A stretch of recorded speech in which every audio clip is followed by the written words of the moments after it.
국민의힘 구구 쿠팡 때렸기 때문에 이런 사태가 벌어진 거다. 바로 이재명 때문이다. 이렇게 비난을 하고 나서는데요. 정말 한국 정부가 쿠팡 때리기에 나서니까 미국이 이렇게 관세 보복을 한 걸까요? 그 진실 한번 파헤쳐 보도록 하죠.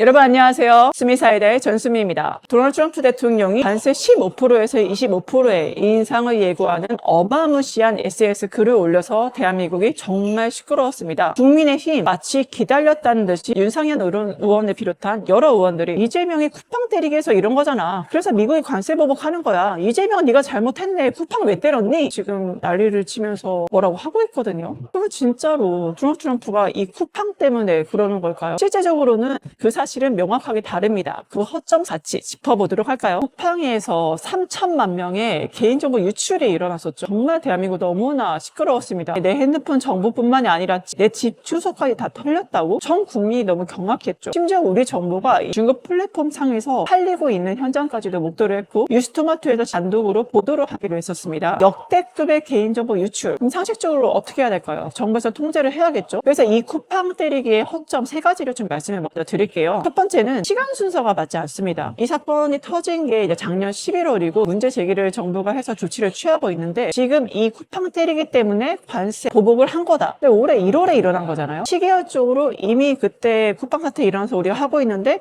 갑자기 1월에 나타나서 이건 쿠팡 사태 때문이야. 인과관계 시계열이 전혀 맞지 않다는 그런 흐름이 있는 거고요. 두 번째는 구체적인 거는 당사자 입장이지 않겠습니까? 그럼 미국 백악관 뭐라고 했냐? 대놓고 얘기했습니다. 이거는 쿠팡 사태 어떠한 기업이라던가 아니면 뭐 종교 이런 거와 관련된 게 아닌 이번 관세 25% 인상에 대한 경고는 이것들과 무관하다라고 백악관이 공식적으로 말을 했습니다. 당사자 말을 믿어야지 누구 말을 믿겠어요? 마지막으로 한국 정부 아시죠? 3천만 명의 개인정보 털렸다. 네이버가 아니면 카카오톡이 한국 기업이 했던, 미국 기업이 했던, 중국 기업이 했던 국민을 지키기 위해서라도 이 개인정보 유출 사건에 대해서 그 기업에 대해서 책임을 추궁하는 게 무엇이 잘못인 걸까요? 근데 이 책임 추궁이 쿠팡 때리기를 해서 미국 관세 보복을 했다. 이 프레임으로 이어진 것 자체가 자국민 보호가 이런 관세 때리기의 원흉이다라고 말을 하는 말도 안 되는 공격적, 구구적 프레임이다. 이렇게 보입니다. 네, 그럼 미국의 대통령 도대체 왜 SNS에 이런 협박성 문구를 올린 걸까요? 이유는 이 문구를 보면 또 아실 수 있습니다. 뭐라고 했냐? 한국의 정부가 아닙니다. 한국의 입법부, 국회가 역사적인 한국과 미국 간의 무역협정을 법제화하지 않았기 때문에 그래서 우리 상호주의 관세를 15에서 25%로 올린다. 이런 식으로 글을 올렸습니다. 자, 그럼 여기서 보세요. 한국의 정부라고 안 했어요. 한국의 입법부, 국회의 문제점을 지적했죠. 왜 정부라고 안 하고 입법부라고 했을까요? 한국 정부와는 대화하고 소통하고 문제를 해결하는 의지를 보인 거죠. 지금 내가 문제 제기하는 거, 관세를 인상하는 건 한국 정부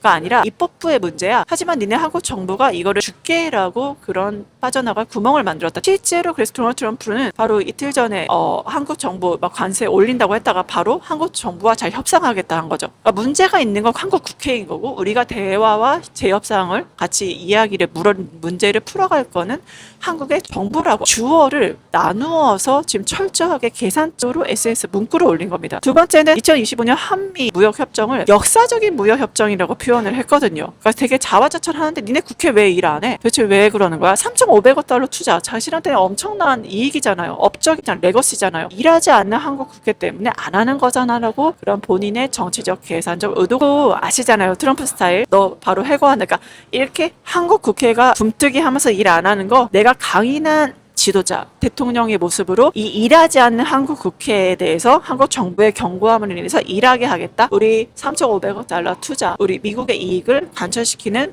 강하고 멋진 대통령 이미지를 구축하려는 게 바로 트럼프의 전략이다. 그렇게 보시면 되는 거죠. 그리고 또 이게 트럼프가 참 대단합니다. 관세 인상을 했을 때 상대적으로 대체제가 있는 자동차 같은 경우는 어떤 대체제가 있죠? 일본이란 대체제가 있고 목재는 다른 나라들 대체제가 있고 자동차나 목재, 제약 한마디로 한국이 아니어도 대체가 가능한 품목으로 명시를 했습니다. 근데 여기에 반도체는 구체적으로 명시되지 않아. 이것 또한 한국의 반도체는 미국 입장에서는 대체 불가능한 항목이기 때문에 굳이 여기에 맞다. 이것도 철저하게 계산된 행동이다. 결국엔 협상의 레버리지를 높이기 위해서 트럼프는 철저하게 고도의 전략수를 구사하고 있다 이렇게 보시면 되는 거죠. 그러면 다 좋습니다. 아니 SNS에 의회 비주 국회 역할 때문에 관세 올린다잖아요. 그럼 아니 여러분 상식적으로 일본은 어떻습니까? 일본의 의회 비주는 안 했어요. 근데 그거를 지금 문제 삼지 않아요. 왜 한국을 정확히 타겟팅해서 이렇게 15%에서 25% 올린다 이런 식으로 협박을 했냐. 그것도 다시 완화 기술을 썼냐. 이 완화 기술 썼는데 다시 말을 안 들면 다시 협박의 기술로 재협박으로 가겠죠. 이 고도의 협상 기술을 왜 트럼프는 구사하고 있는가를 봤을 때는 여러 가지 요인이 있죠. 첫 번째는 미국 자국의 국내 정치적 요인입니다. 최근에 미네소타주에서 총기 사건이 일어났죠. 그 연방 관할권이 도대체 범위가 어디인지, 왜 트럼프는 이렇게밖에 대처를 못하지, 제대로 된 조사도 이루어지지 않고 발표를 바로 했는지,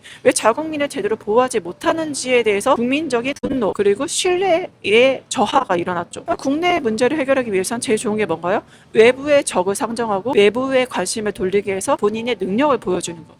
바로 미국에게 동맹국 중에 하나인 한국이었던 거고, 한국을 타겟팅으로 자신의 지도력이나 능력을 보여주려고 했던 거죠. 그러면 초반에 제가 말씀 일본은 아니냐? 일본은 닭 하나에 철저하게 제2의 아베가 별명이잖아요. 철저하게 미국 트럼프의 최고의 매식을 보였던 게 그녀 아니겠습니까? 이번 중요한 해산하고 새로운 이제 내각으로 구성을 할 때 이 닭가지 사나이에게 굳이 관세 인상이란 부담을 안 줌으로 인해서 힘을 실어주고요. 쿠팡은 뭡니까? 한국에서 돈을 벌어들여서 미국에서 세금을 내는 그런 미국 기업인 거잖아요. 그렇기 때문에 이게 겉모습으로 보기에 너무 좋은 겁니다. 나는 우리 자국의 이익을 위해서, 우리 자국 기업의 이익을 위해서 이렇게 일하는 대통령, 강한 대통령, 능력 있는 대통령이다. 이런 모습을 투영하기 위해서 일본이 아닌 한국을 선택적 전략이 좀 보이는 거죠. 그러면 트럼프가 왜 그런지 알았습니다. 여기까지 좋습니다. 이거는 공정이다. 우리 자국의 공정과 우리 자국의 이익 도모를 위해서, 하지만 투명성과 제도적인 개선을 위해서 문제없게 하겠다라고 대처를 해야 되는데, 이게 대한민국 국민이라면, 대한민국 당이라면, 대한민국 사람이라면 자신들의 이익을 관철시키기 위해서 일하는 게 아닙니까? 국민의힘과 궁우 정반대로 가고 있습니다. 오히려 봐봐, 미국 기업인 쿠팡 때리니까 니네가 이렇게 관세 보복 맞는 거잖아. 왜 이렇게 잘못하고 있어. 이재명 역시 일 못해. 잘못해. 경제 대통령 웃기지 마. 이런 태도잖아요. 그럼 도대체 왜 국민의힘과 국우는 이런 프레임을 씌우는 걸까? 여러분들 탄핵 시위할 때 모습 기억하십니까? 중국에 조종이 있었다. 역시 빨갱이, 역시 공직자들. 이런 프레임이었거든요. 심지어 나경원 의원조차 중국의 부정선거 개입, 스카이데일리랑 그런 언론에서도 중공군이 선거에 개입, 부정선거에 선거 연수원에 있었고 선거에 개입을 했는데 이게 잡힐 것 같으니까 미군에 도망갔다. 이거 막 커다랗게 사진까지 실었죠. 알고 보니까 모두 가짜뉴스였습니다. 혐중 정서를 불러일으키고 중국을 때림으로 인해서 자신들의 빨갱이 이론, 첫쪽은 좌파 빨갱이들 몰아내야 될 나쁜 세력들, 우리가 중국에 속국이 된다. 나쁜 놈들 정신 차려라. 우리 지켜줄 건 미국밖에 없다. 이런 프레임인 거잖아요. 그리고 또 국민의힘 지금 상황이 어떻습니까? 장동혁 대표 여전히 정신 못 차리고 윤석열 없는 사과를 했잖아요. 불법 계엄에 대해서 분명히 이진관 재판관이 내란이라 라고 법적으로 명시를 했음에도 이거를